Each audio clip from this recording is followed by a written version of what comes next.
a little secret. Then we get to sneak in. But welcome back to Get a Couple Podcast with Jay Eli and myself. It's been some weeks. It has. Some weeks. A lot's been going on. The weather done changed. Yeah. Minds done changed. Love done changed. All these things. How I you know, been? right? I've been good. FYI, I'm hungover, so. And I'm not. I'm fighting for my life today. But outside of today, I mean, I've been good. I feel like, preparing to move and stuff like that. Preparing for summer. Yes, which is like a couple months away. Yeah. It's like the weather here in Baltimore is so fucking crazy. It's so bipolar. So bipolar. Yesterday was like winter, and today we're like back in summer. Yeah, it's supposed to be 80 degrees all this week. Yeah, it is. I'm so happy. It's sun shining. You're getting the sun. And it's 40 degrees again. That's crazy. Hold on, for real? Yeah. Like when? Like next weekend type shit? I looked at it. It's gonna be 80. But other than that, I mean, moving. How do you feel about that? I think everyone on exactly the purpose of the move. Big plans. Yeah. So I've decided to move out of my lovely, fabulous apartment that I love so much. And before we got on camera, I was actually telling him, because I had a moving party yesterday. Yes. How like I'm just gonna miss here. Like I feel like this apartment has been such a transformational space for me on so many different levels. Like the person that I came into this apartment at the beginning of the last year to now is just like, it's kind of amazing to see my growth. Yeah. And physically, even looking around at my apartment, I'm like, when I came here last year, I had like half of a couch and like my bed. Like I didn't have anything. So it's just crazy to see that journey and to be going into the next phase of my life. I think, which looks a lot like, I don't like the term settling down, because I feel like that sounds so grandma. It's not settling down. I think the term should be like nurturing. The nurturing stage of your life. Yeah, like, I think I'm ready for the family building. Let's say that stage of my life. Your home. But I feel like there's just such a negative connotation with that nowadays. I think just it's like foreign for people. I don't know, to be young and really, I don't know. It's taboo, but it shouldn't be taboo. Yeah, but we're not that young no more. We're gonna be 30 next year. Like what I'm saying is I'm entering a transformational space where it feels like I can feel 30 coming, and I feel like my body and just my mind and everything naturally maturing into this new chapter of my life. Yeah. And it just doesn't look like my 20s, and I don't want it to look like my 20s. Yeah. I want to start fresh. Yeah. And that looks like getting a home for me. So that's why I'm moving out my lovely apartment, and I'm trying to start the home buying process. So yeah. Exciting. Excited. Yeah. Scary, but exciting. Exciting. And then I think outside of that, just like, doing the content creating thing and stuff like that, I've been crocheting, but that's about it. Yeah. Living life. Living life. What about you? How was your week? And how have you been? Where are you? I mean, he done been through some things. I've been through some things, but the things have been some. It's been just like you said, just like growth, like stepping out of that mindset of just like your younger 20s and truly just understanding like, okay, 30 is like, it's right there. All I gotta do is open the door and it's like right there. So for me, the last few months has been pretty much just like protecting my peace, on truly understanding what I want and actually formulating plans to get those things, and not just wanting those things. Feeling comfortable with myself and just trusting myself and God and all those good things. Yeah. Definitely. I can see the growth. I can feel the growth on you. It's like illuminating from your soul. Yeah, it's comforting for myself, but again, I don't know. When you have that inner peace, I put this on social media, sometimes you just want to share it with people because it's like you want everyone to just feel that confidence and comfort within yourself. And I think that's all it is. Same for you. It's like for you, when you got to that point where you were like, okay, I want to buy a house. I want to usher in this new me, this new woman that I feel like I've built. You know what I mean? It's just like that peace and clarity and trusting everything that you've been through prepared you to be where you're at right now. Exactly. Yeah. That's a bar right there. Everything. Yeah. I think it's a lot of that. I think it's a whole lot of that. And I think all of my, like, yesterday when now Ronald over here, like that's what we were talking about. Like he was like, how do y'all feel about 30? And like, you know, everybody has like different. Are we all the same age? Yeah, we're all the same age. We're all 95 babies. But yeah, it's just interesting because that's becoming more of a topic of discussion. It's like, how do you feel about 30? So 30's coming. How are you like? It's like a thing from a lot of people. Yeah, and most people I feel like that we've met, like that are older than us, like. Some of them, when you have conversations, and not to say that it's a bad thing, but some of them, they walked into 30 still not knowing who they are. You Facts. know what I mean? I agree still with not that. knowing what they want. Can we talk about that though? Because I feel like that is a really important thing to note when it comes to talking about age, is that everybody doesn't mature at the same age or come to the same realizations. Because I think there's this notion that like, you know, like, once you turn 25, you're going to be so mature and your brain's going to be fully developed. But there are people that I thought that. You know what I'm just saying? But there are people. At 25, I think I had the 25 midlife crisis. Yeah, I think we all did, especially with our 25 being coming out of post-COVID. So it's just like, I think. It was, I forgot about that. Yeah, our 25 was like the heat of COVID. Yeah. So all of that being said, I think now at 28, there's like, oh no, this is actually like fully developed now. Like I can feel it on me. But a lot of people kind of will reach that fully developed moment, but they're still not there. Yeah. Like, you know what I mean? Like your frontal lobe is fully developed, but you're still locked into all of those choices and behaviors and patterns and stuff Sometimes that you kind of did before. Sometimes it can be the people that you surround yourself with. Like with growth, even I realize that like sometimes I can be doing so good, so fucking good, and I go hang around that one person that wants me to blow as much money when I don't want to blow that much money, or want me to go do some random shit that isn't planned, or you know what I mean? Like it's just certain things. Like I feel like we go into priorities. People that don't respect priorities. Yeah. And if you move around people that don't have priorities, your life become a mess. A mess. A mess. You're running amok. Yeah. I think so for sure. Speaking to priorities, I think that I think what you're saying is true in terms of like your friends. I think when you're younger, your priorities are a lot different. And we've been having this conversation a lot. Like when you're younger, like you kind of just care about socializing, keeping up with the Joneses, being validated, being on the scene. Like you care about all of these things that once you become older and more mature, you just start to realize they don't really matter necessarily. And I feel like that's when you start really focusing on your priorities. Not to say that you haven't been, but you kind of just narrow down. It's like you get tunnel vision and you just really focus on what matter and all of the other that stuff. You're also one person. Yeah, that too. When you're like, we're not old child, but like when you realize like, okay, the you 5, 6, 7 years ago probably would have tried to attend every social event and not consider your mental health or the fact that you're exhausted from like school or work or doing both. Like, but when you come to that point where it's like, okay, putting me first, like that gets the best result out of your life if you put you first. Not selfishly, but like also selfishly, because if you're not able to be the best version of yourself, how can you be anything to anybody else? Anything to anybody. How can you be anything to your niece, your nephew, your siblings, your partner, even your fucking dog?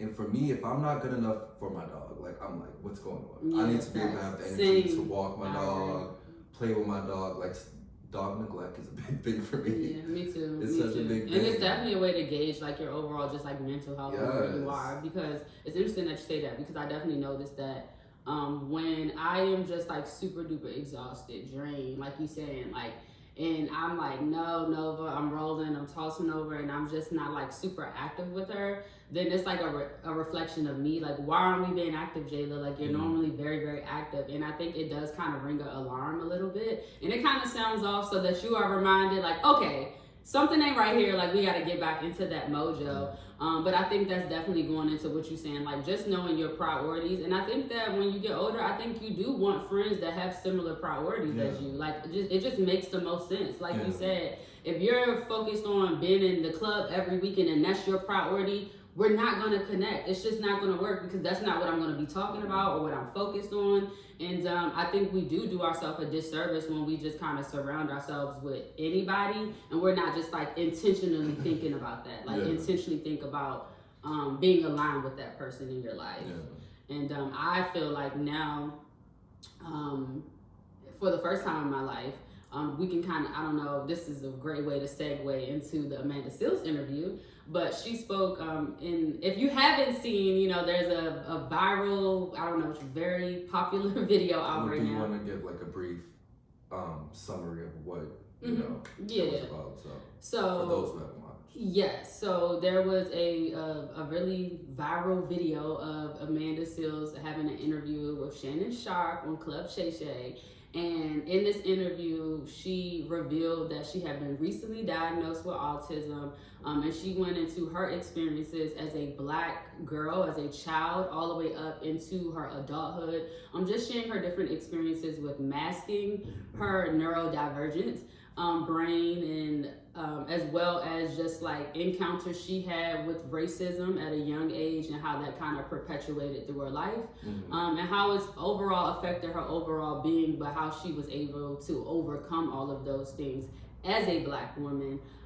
So yeah, one of those things that she touched on, she spoke to feeling like you kind of have to no, I'm sorry, this is because it was a lot of points, but I want to focus on this one. She said that for the first time in her life ever, she felt like this was the first time that she loves herself the same amount that people love her, because it's always been the opposite, where like people will really love her, but she didn't love herself. Yeah. And I resonated with that just so much, talking about growth and maturity and kind of just getting clarity. That is one of the things that I feel like at this time in my life that I feel the most. And it can be kind of foreign when you get there, because it does feel a little selfish to love yourself. Like, it feels really selfish when you do put yourself first and you prioritize yourself first. But that's when you start getting results. And so it's when you start getting the best results from yourself, and also the things that you want results in. Yes. Like when you start, you get outcomes. You notice it, like, oh, work's going well. Oh, my mental health's going well. Oh, I think, you know, sex going well. Relationships going well. Oh, friendships are going well in my bubble. I don't know how everybody else is doing, but like, I'm doing good. I hope y'all are doing good. Right. Like, those things, you just decipher out like the bullshit. Exactly. Yeah. So I really love that. And I think, you know, speaking about self-love and self-advocacy, because I really feel like that's what Amanda's interview was all about, self-advocacy, like what it looks like when you advocate for yourself, when you advocate for others as well, but when you advocate for yourself, and how that can kind of disrupt the people around you, especially if you are someone, what she spoke on, like being a formal people pleaser, where you maybe did just like hang around anybody because you felt too guilty to cut friends off and like set those boundaries. I feel like we're in a time now where people are starting to understand the importance of that self-advocacy and like drawing those boundaries, like it's not a bad thing, and how that actually does overall contribute to better mental health. Yeah, but I, on the Amanda Seales interview, as like, we're gonna talk about, of course, like, could you possibly be on the spectrum and how you feel about that, but I just want to give my opinion on the interview, because I feel like the interview, it kind of triggered me for Black women, and this could be a broad statement, but it triggered me for Black women, because I feel all like Black women felt triggered. Yeah, because I feel like for the interview, the interviewer, Shannon Sharp, I feel like he debated with her so much. He tried to invalidate her experience. And even just like since the interview has been out, I feel like comments, and a lot of the comments come from people that have facial profiles that look like us. A lot of the comments are saying like, oh, even Joe Budden, I seen him put an interview out today that says, well, Amanda, you just are coming off angry. And even after sitting there, her having a 3-hour interview explaining, I'm not angry, I'm passionate, I'm not angry, I have a master's degree in African-American studies. They often confuse passion for anger. It's like, our passion is always confused. Yeah, so I just wanted to speak on that, because it's like, why? It frustrates me to see so many intelligent Black women, even Black women that I know today, you included, like Deandra, I hope I can say her name on camera, but like, she's one of the like beautiful, intelligent people that have these fucking dope ass perspectives, right? And sometimes, yes. And these dope perspectives are actually rooted like in our experience. Yeah. Like Amanda spoke to. It's not like we just out here running our mouths. Like we're actually speaking on things, shared experiences that collectively. People are still, you're mean. You're just, I don't like your delivery. You're just like, what? Like after everything, after I've layered. I think those people, I really love that you highlighted that, because I think that those individuals who only saw negative in her interview, I think it's because that's all they wanted to see, like truly. And there has been conversation about this, about just Amanda as a whole, her brand, her persona, not needing to be in certain spaces where she is loved and so on and so forth. But it's like, come on now, this is fucking America, where no matter where we go, even if we are in spaces where some people do, love us or care for us, you always gonna have the naysayers. And I feel like those naysayers are committed to misunderstanding her. They don't even want to understand, because like, let's just be for real. If you want to sympathize with a person, if you can connect with the person, usually you'll sympathize with them. But you're choosing to purposely not even want to connect, to not even want to hear her, to not even take the time out to really consider her experiences. And I think that's purposely done. And that is when we get into bullying. I feel like also the way the media and also society tries to weaponize and quiet the Black woman is to throw emotional connotations on her personality by saying you're angry, you're mean, you're bitter, you're not nice, you're tone. You're not saying that what I'm saying is wrong. You're just trying to say, and how you are receiving it isn't comfortable for you. And I think that's a reflection on a lot of people. Common sense. Like, if you don't know how to sit, because when you go to a judge or a courtroom, prosecutors and cops aren't nice to you. They're saying some fucking lawful shit. And they're just saying it to you however the fuck. But if I'm saying something that's trying to educate you and put you on a different spectrum, you don't want to receive it because of my tone. Like, I think what you spoke to is really important. And I think that the missing component or issue in that is that they gotta be willing to want to receive. You know what I mean? It's like a child and a parent. When you're young and your parents are trying to deposit some stuff into you and pour into you. I apologize for cuss a lot too. Yeah, it's okay. We're keeping it real today, but I feel like that is kind of an example of that. Like the child that the parent is like, no, I'm trying to tell you, this is like, I have experience. I know, I've been through this. And the child is just like, no, we like, whatever. And then they're hard-headed and then they have to go learn for themselves. Those are those type of people.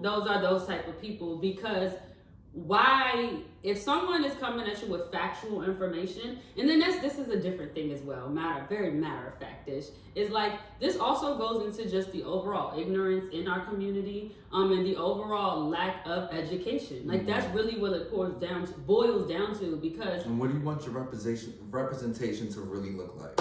Like, who do you truly want to represent you? Because when it's someone that's trying to create a space, and she talked a lot about Black spaces in Hollywood and how most of those Black spaces just consist of Black people, but it's not really a Black space. It's not.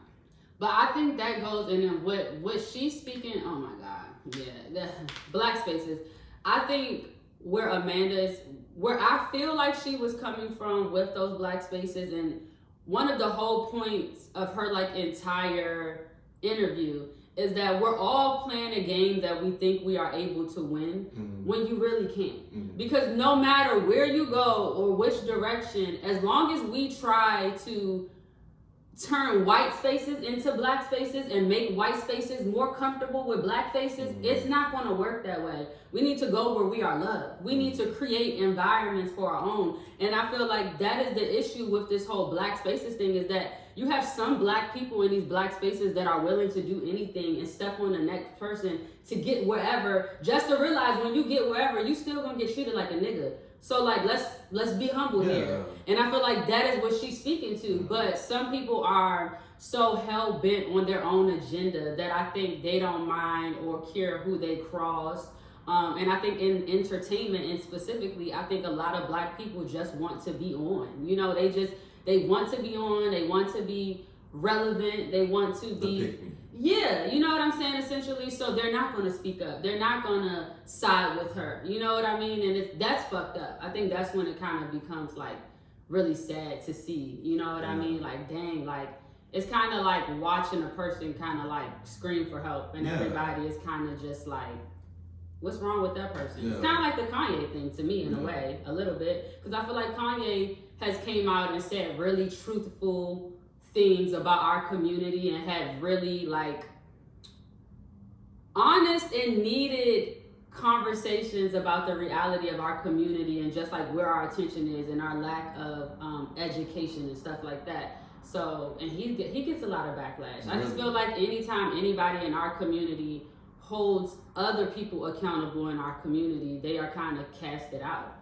It's like, no, that's anti-black, it's this, it's that, it's that. And it's like, no, like, when did wanting to help uplift one another and to educate each other become a bad thing? I don't. Well, what I really liked and what shined the light for me in the interview straight ahead was when she talked about her diagnosis of being on the spectrum, being autistic. Is it autistic or autistic? Autistic. Autistic, yeah. Okay. You're autistic, but you have autism. Yes.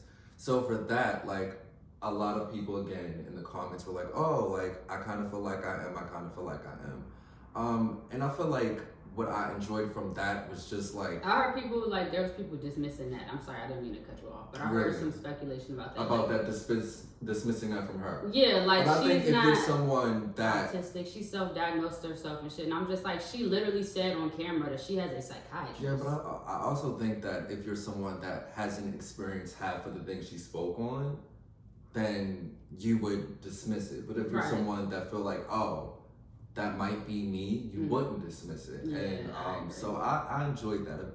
It made me want to look more into just like my mental health for myself. I'm already in therapy. I advocate therapy all the time. I feel like mental health, I take it so serious. So I enjoyed that part of the interview. Yeah. Her talking about being diagnosed with it and just like just like her maneuvering through her life, because of course she's older than us. So it's like knowing how she got through life and what I connected with, which is how she said how she cuts through bullshit, how she just sees things differently.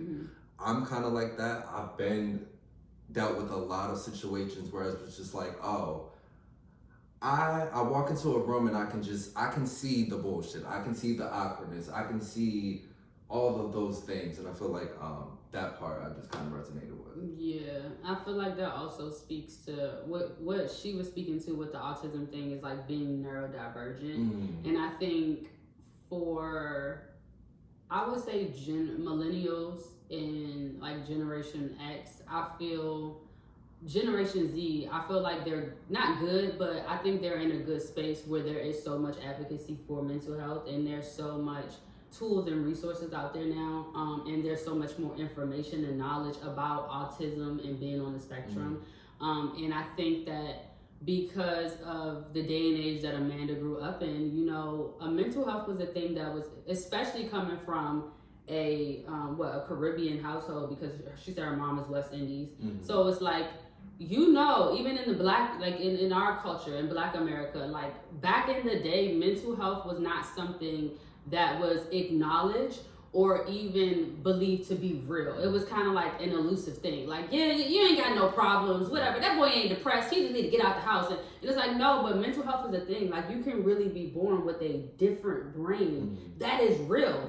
And so, like you said, the people who don't have that different brain, they can't comprehend the fact that somebody... Or they mask it. They don't pay attention to themselves enough. They don't sit with themselves enough. Like, I think that. I notice so many people, especially just at work, that I see that have these tics, that are twitching, that can't sit still, but they're like smoking a pen down. That they can't wait to get home and drink that bottle. They can't wait to do this, and it's just like most of us, if not all of us, have some type of like wired different brain, especially in the Black community. And that's what I really care about. I care about all mental health, but I feel like I see a lot of people just like, I don't know.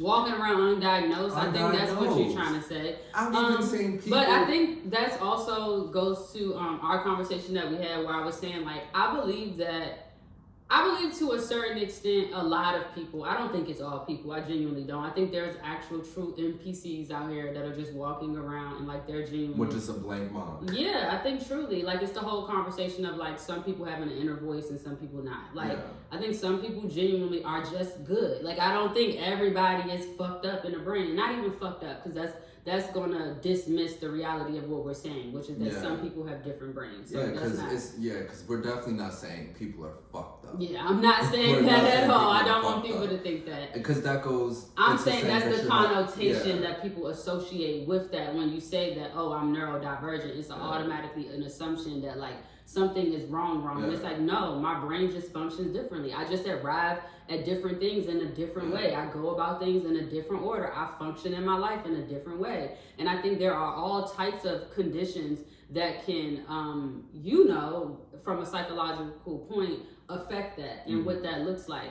And I do want more people to kind of, go out and, just like inquire and don't be afraid to question things that you do. Like, don't be afraid to really. Minor things that you could have with your brain that didn't prohibit you from accomplishing things in life, but if you've known about it, you could have had it easier. You could have had the upper hand. Even like dyslexia, like some people have dyslexia and it's one of the most common things people have, but like some people don't want to diagnose that to understand why they take tests wrong. I think there's shame with diagnosis and there's shame with like once you can actually, I think so many people, it is empowering, but I think so many people, so many of us go through life, and I feel like this is where you come in with like wanting to kind of like test as well, take the test to see if you are on the spectrum.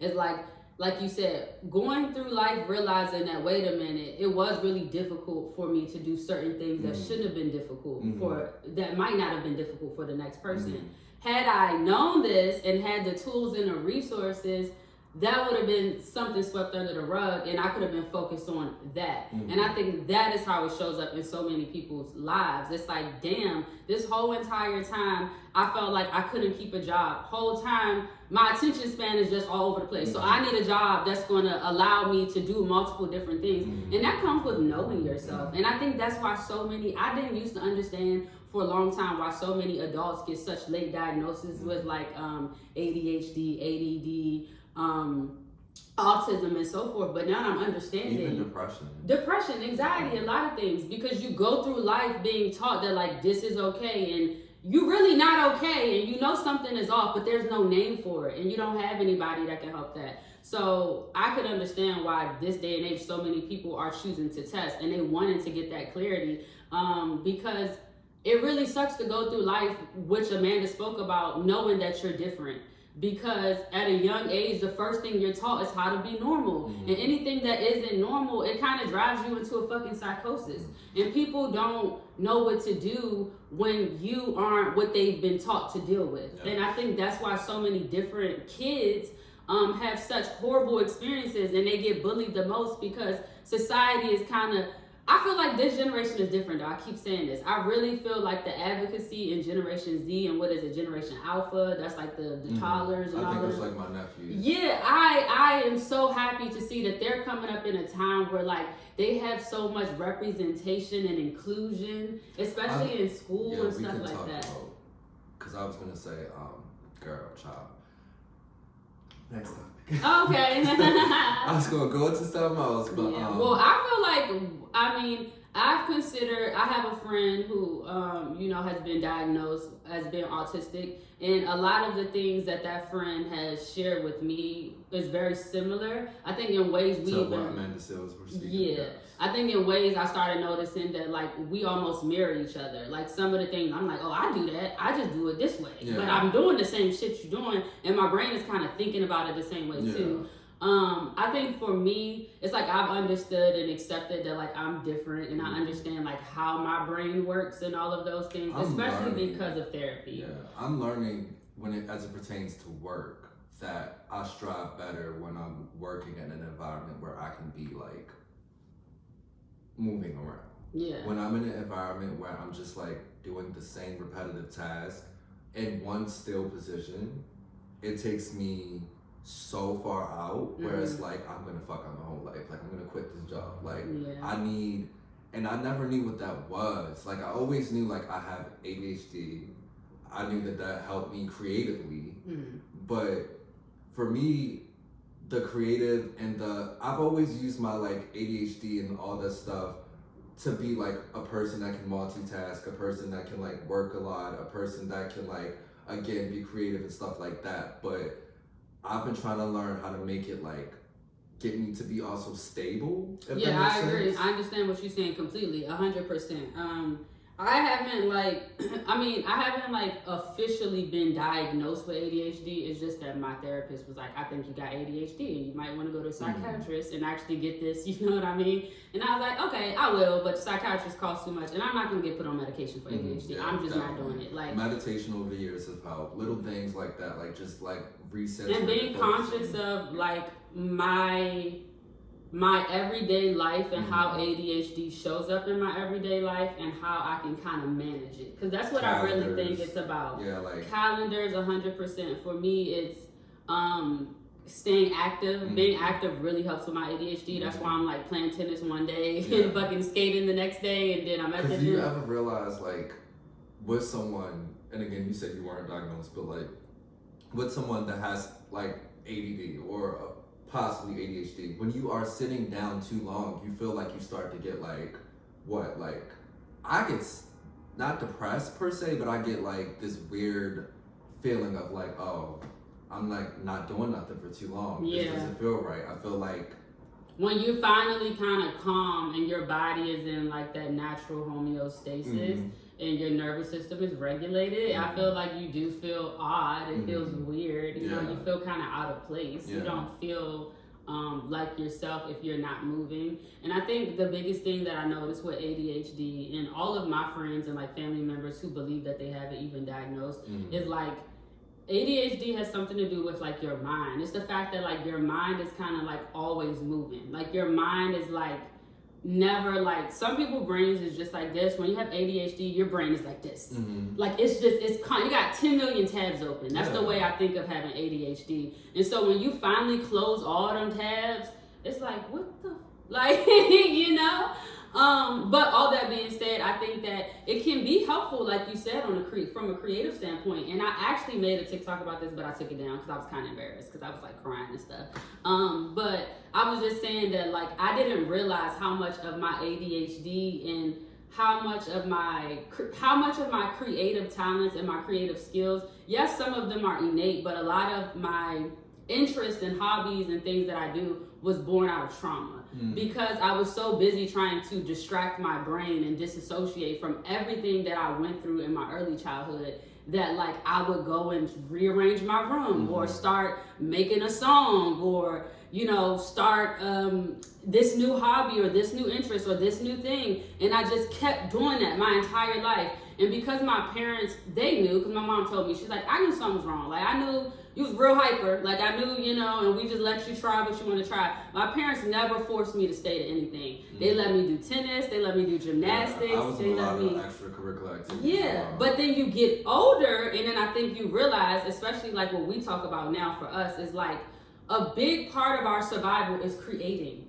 The only reason we're here is because we created our way out of all of the, oh my God, horrible experiences that we had. And now that we're here, and like what we said, when you get into your professional career, and now you're dealing with horrible things that come with life and just adulting, it's like, it almost feels like you're dying when you're not creating, because we need that. Like if I'm not doing the podcast or you're not making music or, you know, we aren't creating in some way, it's almost no value to life. And I think that ADHD kind of creates that in a way. Or ADHD is born out of that. You know? But I feel like when it comes to ADHD, I feel like had we had the proper like knowledge on it, even just like growing up, it could make you invincible. Like think about that. Someone that has the ability to think light years ahead almost. And have the ability to be able to multitask almost. You know what I mean? Like oh, you were talking about how you wish that like kids would find out younger at a younger age. Yeah, because like imagine if you knew you had a child that needed to be in a lot of activities versus letting that child be on the street. But you know what I think though with I agree with you completely. It's like, why would we even want to wait until it gets to that point? Yeah. But I think this goes into time differences, because when we were told about ADHD, like coming up our age, it was taboo. Exactly. It was like ADHD was IEP. Yes. ADHD kids, a lot of them were casted off as people who had as children who had behavioral issues. Mm-hmm. They tried to put me in IEP before. And that they were disruptive, and I took that test, they was like, child, he passed the test. Yeah. It's sad. It's sad to say, and I feel like in underprivileged communities and in really bad schools and stuff, mostly the kids who are gifted, and what we know as gifted is like they're insanely smart, super ahead of their peers, usually have crazy talents and skills, you know what I mean? But they get treated as like they're doing something wrong, and then I feel like those become the people who don't like school. Like they end up not liking school, and that was my experience. I hated school. Like I begged my mother to let me drop out of school, and she would not. And I told her like, yo, I feel depressed. Like I'm about to. When did that come for you? I started to feel it in like middle school, because I feel like middle school, that's like when, you know, you start becoming emotionally aware of things throughout puberty. Like you start puberty, so you just start to become aware of how you feel. Everything is about your feelings. And I'm like, wait a minute, I don't feel right. Like I feel weird. It's like when I'm in this space, I don't feel like me. I noticed whenever I was in school, it was hard to pay attention. I was always just like doodling. I could just never stay focused. Like it was the hardest shit ever. But I would just try. I would try. And I would often get in trouble for like talking and just being disruptive, because it's like, I can't stop talking because what you talking about is fucking boring. Like it goes back to Amanda's interview about when she questioned the teacher. I was that student that was in school where it's like, you can't just like put something on a projector and go and give me a test. Like I need to ask questions. I need to engage with whatever, every little thing that's on that projector. I'm probably gonna ask a question about. And oftentimes that was like, okay, you're disrupting the class. They need to move through the lesson. They need to move through the lesson. Yeah, so. Because they expect kids to just sit there and take in what they tell them. And just, that's it. That's literally what they want. It's all conditioning. And I noticed that it really, really hit me in college. When I was in college, specifically the power struggle that I had with white professors, white male professors. Deandra can speak to this because we both encountered this. And in the time, I didn't understand it. I'm like, why is it always pushback when we like, you know, really, I'll never forget my ethics class. We took an ethics class together, and we were talking about personal ethics, just all of these things. And I just remember like questioning that philosophy, because ethics is philosophy. It's all about philosophy. It's all theory. It's, you know what I mean? It's all made up. So just because that theorist or philosopher said this one thing, that don't mean it is. But that's what they teach you and how they teach you. So because we're questioning that, now it's an issue. There's pushback. And that is the thing. As a black woman, when you are in spaces, specifically in academia, it's in a lot of spaces, but in academia, I noticed that. What do you like saying you exactly noticed? I noticed that whenever I questioned what was being taught to me, or if I spoke up in a way or just like asserted myself, there was a problem. Like I had to play small. You know what I mean? I remember getting into it one time with my design teacher and stuff like that. Again, because it's like when you don't adhere to authority or power, like when you were like, okay, like I can still say what I want to say and do, like they don't like that. You know what I mean? Like when you have a sense of self, that's what it is. They don't like it. It's like a pushback, and I just feel like it caused a lot of like banter and bickering back and forth with white male professors specifically. Yeah, I haven't had that experience with any professor yet, but I'm sure I will. Yeah. But I want to talk about. And I went to a PWI, so. Yeah. I want to talk about just what were we gonna talk about next, child? What were we gonna talk about next? Okay, just like managing your time. Would you like to talk about that? Managing your time. I think I'm the queen of time management. Ask about me. Ask about her. Look at my calendar. No, we were just, prior. Well, I think this goes into kind of ADHD, honestly. So this is the perfect segue, because I think that when you have ADHD, you have like a delayed view of time usually. It does kind of put you on the spectrum of being a procrastinator as well. Yeah, hell yeah. Because it's like you have all of these things that you're telling yourself you want to do and you're gonna do, and then you'll like think yourself out of fucking doing what you said you were gonna do. I actually made a TikTok about that because I was talking about how I never plan to clean ever. I don't have like a cleaning day. My brain, it's something for me where my brain will literally just be like, I'll move one thing and then I'll start cleaning the entire house, and then boom, I just started cleaning. So going into ADHD and time management, I think sometimes it can just have like, it makes your view on time kind of blurry sometimes. And I think that we don't really have a concept of physical time truly when you have ADHD. I think the calendar is where time becomes a real thing for most of us. Like, time does not exist until it's on the calendar. Do you sit by alarms? Like, I need alarms. Yes, absolutely. I need 10 alarms. I do. Alarms, even though, oddly enough, I wake up before most alarms that I have, but I still need that alarm. Like, I feel like it makes my day better. Same. Even when I'm at work, I set a timer for how long my shift is. Like, I need to be aware of my time. Your time, yes, yeah. Because like I said, because you ain't got no concept for real of it. It's so not it. If I know my shift is 10, 11 hours long, I literally start a timer. Oh, okay, I've been here, I got 6, 7 hours left. Okay, cool, blah, blah, blah. Like, it just makes my day better. That's really smart, though, to set a timer for your work day. Yes. I love that.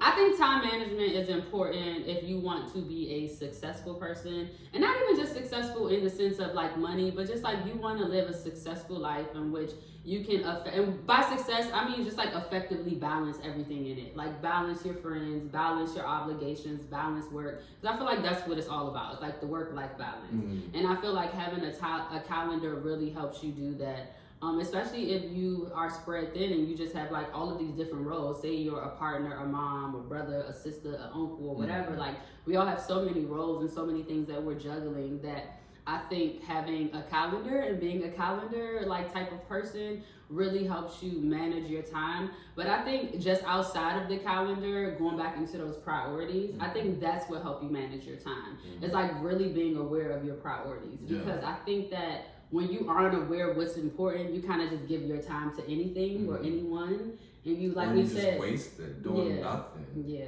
And your time can be filled doing anything. Anything could be deemed productive, including walking your dog, like getting out the house, getting some sun to your skin, getting like doing little things throughout your day. Honestly, makes your brain feel better. I agree. Have you never been on a walk and felt better after just walking? Like literally, it feels better. So I think that again, it's something that I'm learning. Like, I was that kid that like did not give a fuck about time. I didn't. I used to like, especially when we were in the restaurant industry, we could be up getting off a shift at almost 2 a.m. and we're like, oh, let's go out and get lit. You know what I'm saying? Not caring that probably had an 11 a.m. shift or a 10 a.m. shift or something like that. Like, but now I need the time. I need the rest. I need the solitude. Heavy on the rest. Yes, like the rest is so important. It all makes you just, I think, a better human being. I think so too. It really does. It's just like, I think the word is like well-rounded. Like, you become more well-rounded, and just like when you're conscious of that time, especially like you said with sleep, I feel like that's a big thing. I think some people, because we used to be night owls. Yeah. Like up all. Yeah, like, oh, not no more. Not no more. Like, I'll cheat and do it, maybe once a week or twice a week because I can. Because like that day I don't have work or whatever the next day. But generally speaking, no, I'm in bed and I need them 8 hours. I don't play about them 8 hours, and I'm gonna take a nap. You're gonna get a nap out of me. Like, I think some people, I've heard a lot of people be like, oh, I don't need this, sleep. I can survive off 4 hours. Okay, let's see how long you live. Like, it's been scientifically proven that people who get like 8 hours of sleep regularly live longer lives because you need that. Like, you need time for your body to rest and recharge and reset. And I do think that goes into time management. I have heard of something called, you probably have too, they call it like revenge bedtime something. And basically what that is like, because all of us are slaving our lives away, working, all day. Yeah, we work a 9 to 5, and that's supposed to be 8 hours, but you're not factoring in your commute time. Definitely. Your time to get up makes it so much longer. And preparing for work. So most people are actually working 12-hour days. Some people are working more than that if they work more hours, you know what I mean? So all that being said, I feel like when you get the proper sleep that you need, it really just like sets you up for your day, and it makes it easier to just get through life. Because I know for myself, like if I don't get no sleep, I'm gonna have a bad day. Like I'm gonna have a bad day. And sometimes my boyfriend, he joke around about like how I sleep a lot, and I'm like, I think that's why I'm so happy. Like truly, like if I can get a nap or sleep or rest and just take time, I'm gonna do it. I'm gonna do it. And then also I think about all the time, like, you know, once you have kids and children and you start a family, your time is not your time. Yeah. You know what I mean? I'm on borrowed time right now. So I just want to make the most of the time that I have while I have it, you know? I actually thought about this recently. I was talking to my mom about that. I said, I think I'm kind of like a little bit obsessed with the future and time a little bit because of, I think I've always been, because I just always had goals and dreams and stuff, which I know you can relate to. But overall, I was just gonna say that I think when you want to fuck, I done fucking lost it. I think it's the Prosecco. Already? Yeah, that's crazy. It was literally right there. And goals. Oh, I'm sorry. Thank you for reminding me. Yeah, I was just saying that I think that I have always been a very future-oriented person. So a lot of times I'll be so focused on the future that I'm not worried about now. Like I'm thinking, because usually my noun is worked out. That's how I see it in my head. Like if I'm here, noun is good. I need to focus on where I'm going to go the next place. Yeah. But I think that sometimes, I think because of the accident I got in, and I think for just people, when you have like near-death experience and life experience, it really shakes you to your core. Like, I mean, to your core. Like, if you're in an experience where you're like crashing a car, coming out, the car's totaled, you make it home and you don't recall, and you are fine, that's a little bit odd. Like, you know, like that was my experience. And I think after that experience, it really just like, I was just like, bro, how am I here? Like, what? I am here. I literally could not sleep. Like, I'm trying to tell you, like, ever since I got into the accident, even to this day, like, it'd be hard to, I rest better now, but after that, I was like really, like PTSD, like just on edge at all the time. Like, I'm just like looking up. And in that, I just feel like it made me really appreciate my time. And I think from that moment, like, that's when I wrote Drifting, bro. I was in my grandma's house, in her room. I got into the accident. I couldn't do nothing. I was in a house. I ain't had nowhere to go. That's so interesting. I just posted that clip that you saying this on TikTok. Oh, really? That's crazy. That's wild. But no, that's literally what happened for me. And I was just like, wow, like this is it. Like God is really like trying to like wake me up and appreciate my life. So I just wish, that's what I was telling my mom. I said, I just wish more people appreciated life itself and just understood that you have more time. You have more time. That's what's been propelling me to just like go on with my goals that I have for the year as well. Just like knowing that like time is so important, but also I'm one of those people where it's like I like to plan things out, but I don't like to sit on a plan. Same. And that's where me and my partner sometimes differ, because he'll say he want to plan things out, but he'll like push his plan because that procrastination we was talking about, that good old procrastination. Yeah, and me, I'm like, if I make up a plan, okay, the plan's made. At some point, I got to do the plan. Facts. I can't just. It bothers me to like be like that. Like I think about the future, but I also think about, okay, if this is what I want the future to be, I have to be realistic. I have to actually make plans to do these things, and I have to actually do it. Facts. And yeah, that's just what I've been learning. Like you can't just be somebody that say you. It's like one of those people that whine all the time. Oh, I made a TikTok about that. You can't just talk the talk. You gotta walk the walk. Yeah, you can't just complain. Oh, I hate this job. Well, what are you doing to change that? Exactly. Oh, I hate this. But what are you doing to change that? Like, that would send me fucking crazy. Yeah, and it's like reclaiming your time. It's like understanding that like it just baffles me so much when people are just like, I can't. Like I do understand there are limitations. I'm not ignorant to that. Like everybody doesn't have the same tools and resources 100%. But my true belief like in life, like 100%, is that as long as you have air in your lungs, you know what I mean? As long as you got your health, you can find something and figure it out. And the reason why is because it's just like, I meet people so much on a daily. Like, you ever met somebody and you hear their life story and you're just like, bro, how are you here? Like, how are you? I meet so many people like that. Like, friends included, where I'm just like, bro, like it was stuff sent to us that was meant to take us out. Like really, like we especially when we was in a restaurant. You meet so many fucking people from walks of life. Oh my like, bitch, gosh. You where done life came all the is way just from there, and then you're here, and you just. It goes back to what we were talking about the other day when I was like how some people perceive you as not having anything wrong with you. Oh, you're too upbeat. Yes. You're too happy. You seem but like you know what's funny? It's like the most happiest people be the people who've been through the worst shit. The most worst things. Shit. Yeah. You've been tested. Yeah. But like people. And that's why they have that joy. That's why they have that light. Because it's like we understand that like this ain't nothing, baby. This ain't nothing. This ain't shit. This ain't nothing. And to go on a tangent real quick, I truly do not like those of you that complain with not even wanting to take productive advice. I agree. I have no sympathy. Don't come to me complaining if when I give you advice, you don't even like, you don't want to hear the advice. You just want to complain just to play. Like, please. Deandra and I have had this conversation a lot. And I told her, I said, I can have empathy for your circumstances, but no, I said, I can sympathize with your circumstances, but I have no empathy for your choices. Meaning, like, I can sympathize with the fact that, yeah, maybe you came from a deadbeat household. I can sympathize with that. Like, I didn't see some things, but what I can't do is sit up here and empathize with you because you keep making dumbass choices with your money.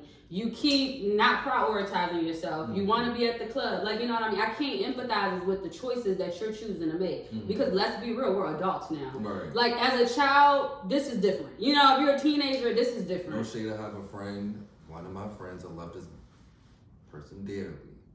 But we done graduated like almost some years ago. Child 11, and to be specific. And I'm telling you, I don't give this friend so much advice.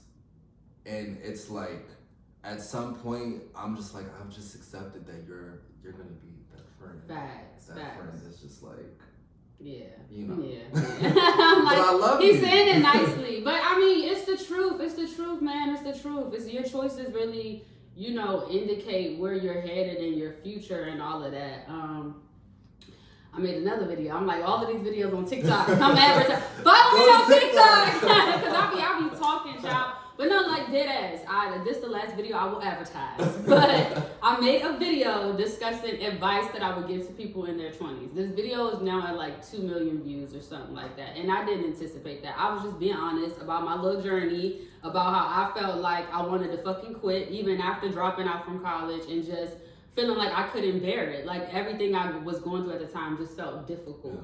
And I was just proud of myself for prevailing and sticking through. And the whole moral and message of that was just that, like, at that time, I didn't really understand the power of my choices. Like, I didn't understand that all of these choices was going to get me to somewhere.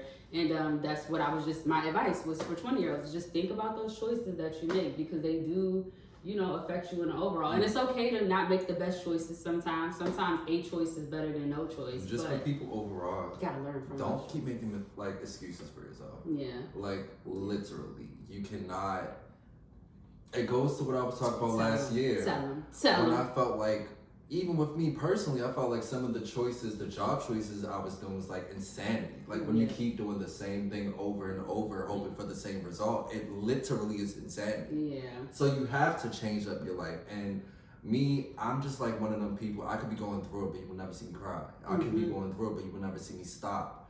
I will not make excuses for myself, and I don't want anyone around me to make excuses for themselves. Same. So if you're watching this video when it come out, love you. But we ain't got time for the excuses. We just don't. No time for excuses.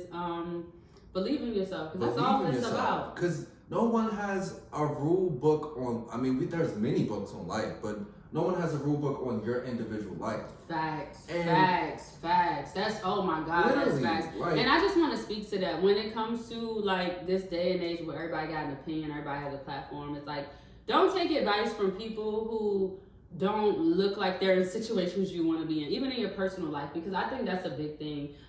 Where like people will like give you advice, but it's like, child, you in a fucked up marriage, or you in a fucked up relationship, or you know what I mean? You ain't got no money. Like, why am I taking money advice from you? Like, you gotta really think about who you are getting advice from. And I think it's always good to like get advice, but also understand that the best advice comes from yourself. Exactly. I it think comes that from you. Like you have to. It goes back to what we always is trying to stress on our platform. It's just about the therapy within yourself. If you don't want to go speak to someone, sit in solitude. Yeah, get to know yourself. Pretty much. Get to know yourself, because the best way you get the best results out of your life, you get the best man or woman if you know yourself and know what you want. Facts. You get the best out of any job if you know where you want to go with that job. You get so true. So that's it. That's the advice I would give. You can't just walk through life aimless. Like you gotta have some sense of direction, truly. And I feel like that direction goes into what you're speaking into. It's like knowing what you want out of life. Yeah. And not settling, truly. Because then you'll walk towards that man not knowing who the fuck you are. And he playing you like a fucking twiddle dum. You walk into that job not know who the fuck you are, and you just filling up a space of being a minority, whatever the fuck. They don't really want to advance you or something. Like you have to know who you are, so when you walk into any space, when you walk into that bedroom, you walk into that bitch like you a bad bitch. Facts. When you walk into that job, like I have the qualifications, I can do this. Period. What's good? You have to know yourself. Yes, like, I love that. Yes. I love that. I think that's a great way to end. Is it? Yes. Well, cheers. Cheers. And we're back. To the Getting Comfortable podcast. Dang, I missed this. It's like I missed our like little things. So I mean, yeah, I guess that's a wrap, right? It's a wrap. Yeah. I feel like this toast is the perfect way to end.